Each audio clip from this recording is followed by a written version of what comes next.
sense of sort of what's happening in this big thing called Christianity or churches, it seems to me there's a fair amount of dissatisfaction, which could be ferment toward change for good things. Is that happening? It does feel like the old wheat and the weeds thing that Jesus said, you know, they grow together and the whole garden's going crazy. So you got the good and the bad. But I think several years ago, the Barna Research Group did a study where they asked young non-Christians, what do you think of when you hear Christian? And the number one answer was anti-gay. Number two was judgmental. And number three was hypocritical. The list didn't get much better. But what it showed, heartbreakingly, was that we become more known for what we're against and what we're for, more for who we've excluded than who we've embraced.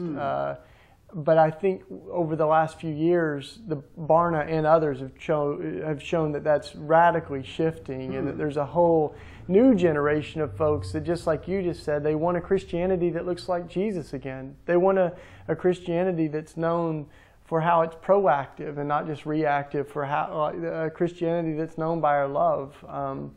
And so there's a lot of really creative experiments in community and prophetic witness and groups that are, I think, doing imaginative work. Like my friend Jeremy Courtney in Iraq has a group called the Preemptive Love Coalition. And it's groups of doctors from North America and other places together with Iraqi doctors that are doing life-saving surgeries for Iraqi children. Their motto has been, love now and ask questions later. So the Preemptive Love Coalition, I mean, it's a lot like the work of Doctors Without Borders and other groups, but a lot of these are just distinctively, you know, young people of faith that are pioneering really beautiful work that's inspired by folks that have been doing this for decades or centuries, right? But I think it needs some fresh expressions, and those are out there. You know, I'm doing a book right now on the death penalty, and Pew and Barna just showed that millennial Christians, young, like after 1980, born after 1980, young Christians are overwhelmingly against the death penalty because they can't reconcile it with their faith. Right. That's really exciting to me, because I think people are thinking, and in particular, they're not interested in the culture wars or the rhetoric of politicians. They're interested in Jesus, and they like what.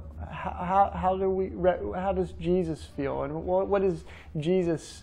How does that affect how I think about things like the death penalty, or things like war, or things like drones? You know, and I think overwhelmingly, young Christians are hungry for that consistent ethic of life. They're hungry for restorative justice. They're hungry for peace, for shalom.